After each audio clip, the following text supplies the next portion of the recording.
third society. He was awarded the Indira Gandhi Award for National Integration. Just to give an idea of the credentials, and he has, mashallah, a great study on what is right with the country or what is not right with the country.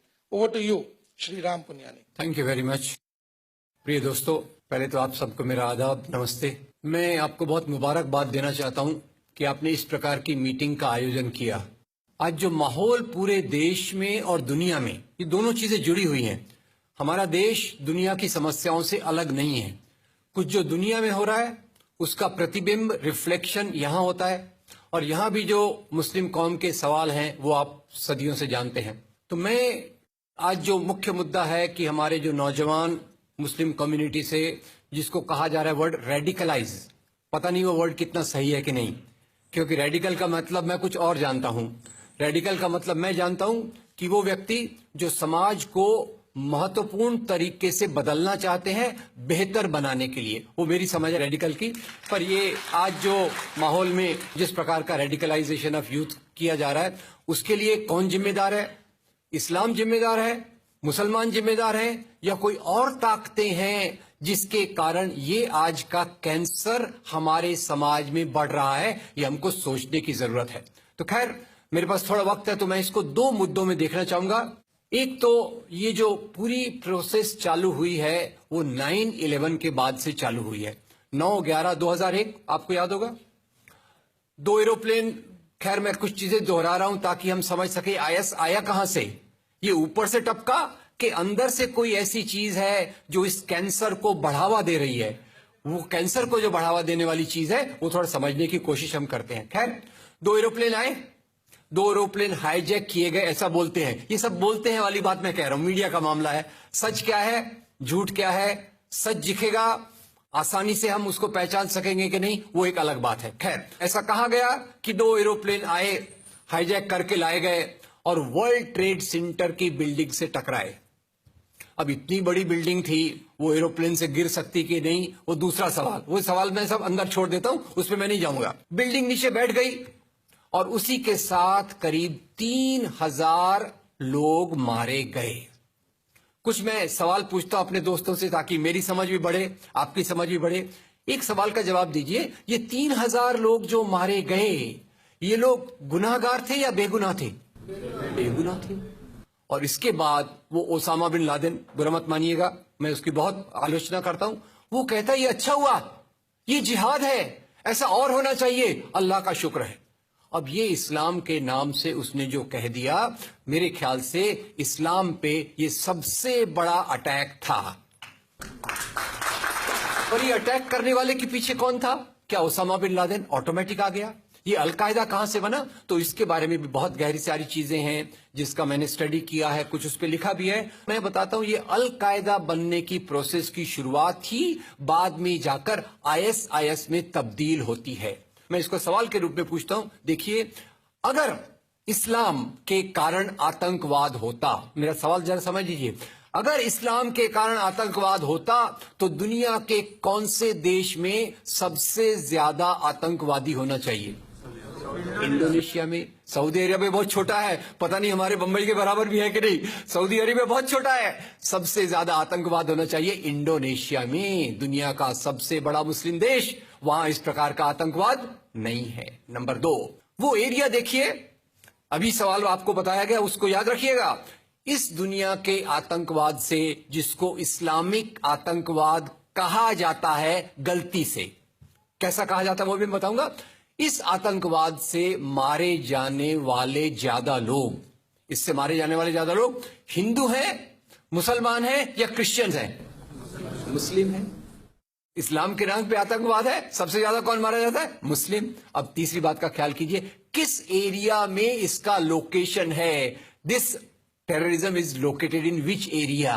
तो उस area की मैं 3 आपको बातें बताता हूं। उस area में, जिसको मैं वेस्ट एशिया कहता हूं, पश्चिम एशिया में 3 चीजें हैं। नंबर 1, वहां रहने वालों में मुसलमान ज्यादा है, यस नो? उसी एरिया में आतंकवाद ज्यादा है, उसी एरिया में तेल का खजाना है। तो आतंकवाद तेल के कारण है कि इस्लाम के कारण है? तेल के कारण है। और तेल का कब्जा कौन करना चाहता है? तेल का कब्जा वो ताकत करना चाहती है जो वॉशिंगटन में बैठे हुई पूरी दुनिया को नचाते रहती है। काम करने वाला कोई और गुनाहगार कोई और बनाया गया। अब ये आया कैसे? तो आपको बता दूं कि ये अल कायदा के जो मदरसे, अब मदरसा अपने आप में खतरनाक शब्द उसमें कर देते हैं, कुछ मदरसों में इस आतंकवाद की ट्रेनिंग दी गई। इस्लाम के कारण गलत। ये जो मदरसों में आतंकवाद की ट्रेनिंग दी गई, उसके पीछे भी जो हाथ था, दो चीजों का था। सबसे बड़ा हाथ था अमेरिका का। अमेरिका ने $8,000 मिलियन, 7,000 टन हथियार दिए अल कायदा को। उनका ब्रेन वॉश किया गया। इस्लाम के जो दो महत्वपूर्ण शब्द हैं, माफ कीजिएगा अगर मैं कुछ गलत कहूं, मैं इस्लाम का स्कॉलर नहीं हूं, समझने की कोशिश करता हूं, कुछ मैंने गलत कहा तो उसको मैं माफ कर दीजिएगा। तो दो शब्दों को उन्होंने बदल दिया। एक शब्द था जिहाद। जिहाद तो जो है जिहाद अकबर, जिहाद असगर। जहां तक मेरी समझ है, जिहाद अकबर का मतलब होता है अपनी बुराइयों के खिलाफ लड़ना। जिहाद असगर का मतलब होता है समाज की बुराइयों के खिलाफ संघर्ष करना। तो इस जिहाद शब्द का मतलब बदल कर दिया गया कि जो भी व्यक्ति आपसे असहमत है, जो भी व्यक्ति को किसी को पहले काफिर लेबल करो। अब काफिर का भी एक बहुत अलग मतलब है, I won't go to the details of that. तो काफिर किसी को बोलो, उसको मारो, तो उसको जिहाद के नाम दिया गया। और ये ट्रेनिंग उन मदरसाओं में हुई जिसको अमेरिका ने पैसा दिया, अमेरिका ने सिलेबस भी दिया। और तो और मेरी समझ है मदरसों में कुरान की ट्रेनिंग देते हैं। वो कैसे होना चाहिए वो आपके बीच में चर्चा का मुद्दा है, पर यहां जो ट्रेनिंग दी गई उसका सिलेबस वॉशिंगटन में बनाया गया। और खैर ये क्यों बनाया गया उसके पीछे मैं पहले बहुत कोशिश करके, मेहनत करके लोगों को बोलता था ये अल कायदा इसके लिए बनाया गया। बाद में मेरे हाथ में एक बहुत अच्छी चीज आई।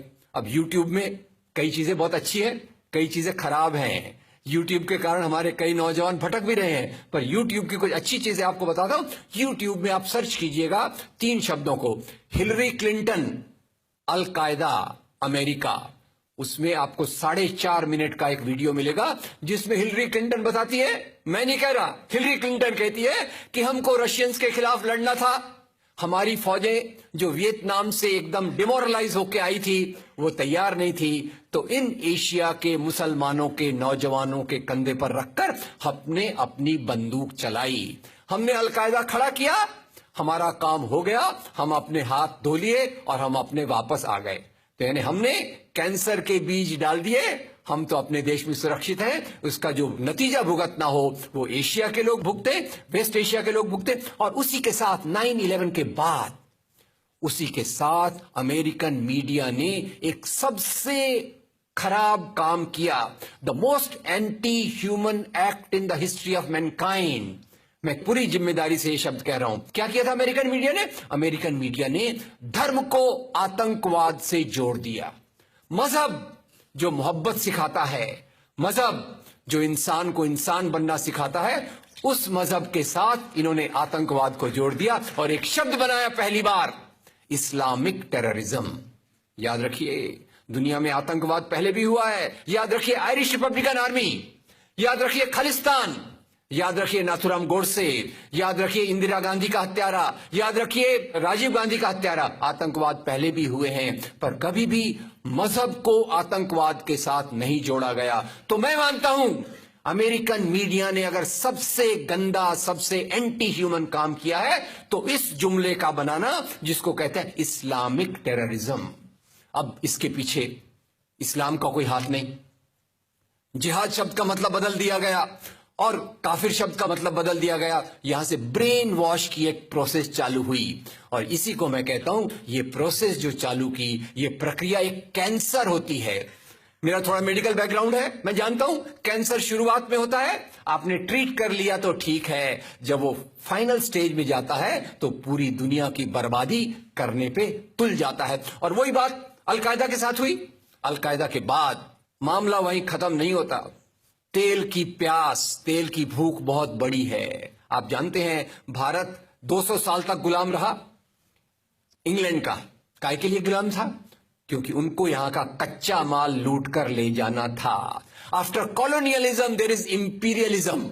और ये इंपीरियलिज्म चाहता है दुनिया के रॉ मटेरियल्स, दुनिया के रिसोर्सेज को लूट कर अपनी समृद्धि को, अपनी प्रॉस्पेरिटी को बढ़ाया जाए। और उसी के चलते उन्होंने एक और काम किया, और वो काम था इराक पे हमला। अभी ब्रेक्सिट, अभी वो कौन सी रिपोर्ट आई है, मैं नाम भूल गया उसका, जिसमें ब्रिटेन के प्रधानमंत्री जो थे उनको एक गिल्टी करार हो रहा है। वो रिपोर्ट में पहले उन्होंने तय कर लिया कि हमको इराक पे हमला करना है, बाद में आर्ग्यूमेंट ढूंढते रहे कि भाई कौन सी बात पे हम इराक पे हमला करें। तो बोले अरे इराक के पास तो वेपन्स ऑफ मास डिस्ट्रक्शन है। उस बात पे लंबी बहस चली, और यूनाइटेड नेशंस जिसको अमेरिका ने अपने जेब में रख लिया है, उसके सहारे से उन्होंने इराक पे हमला किया। और वो इराक पे हमले के कारण जो वहां की आर्मी स्ट्रक्चर था, जो फौज का स्ट्रक्चर था, वो डिस्टर्ब हो गया। एक तरफ से वो डिस्टर्ब हो गया, दूसरी तरफ से अल कायदा की आइडियोलॉजी आई, और इन दोनों को मिलाकर आईएस बना।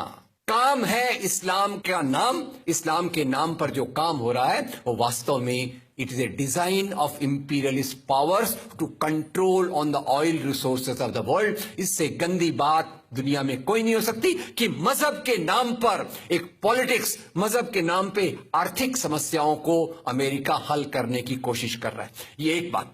अब दूसरा एक और भी है, इसमें जोड़ दूं, इंडिया में, भारत में खास तौर तक समस्या और ज्यादा रही। यानी वो एक हमारा हिंदी में कहा मुहावरा है ना, एक तो करेला ऊपर से नीम चढ़ा। मुसलमानों का हाल पहले भी बहुत अच्छा नहीं था।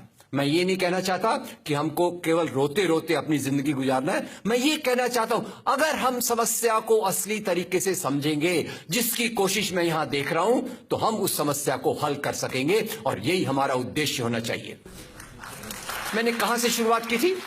भारत में वैसे ही आपको याद होगा, मक्का मस्जिद blast, Malegaon blast, Ajmer blast, समझौता ब्लास्ट। हर एक ब्लास्ट के बाद मैं बहुत तकलीफ से पढ़ता था, मालेगांव में ब्लास्ट हुआ, 25 नौजवान मुसलमान नौजवानों को पकड़ा गया आरोपी के रूप में। वो लोग जेल में रहते, करियर बर्बाद होता, बाद में कोर्ट कहता इनके पास तो कोई सबूत इनके खिलाफ नहीं है, उनको छोड़ दिया जाता। ये कब तक चली प्रक्रिया? जब तक बंबई में 26/11 नहीं हुआ। हेमंत करकरे इशारों में बात, मैं वही बात समाप्त कर देता हूं। There are prejudices against a particular community, और ये प्रिजुडिसेस की शुरुआत ये जो इस्लामिक टेररिज्म शब्द से हुई, और उसके पहले भी इंडियन हिस्ट्री में, इंडियन हिस्ट्री को मिसयूज करके मुसलमानों को बदनाम करने की कोशिश की गई। ये मैं वार्निंग इसलिए दे रहा हूं कि हम जितना समस्या को समझेंगे उतने अच्छे से उसका समाधान कर सकेंगे। तो उसकी शुरुआत कहां से हो सके? अरे भाई,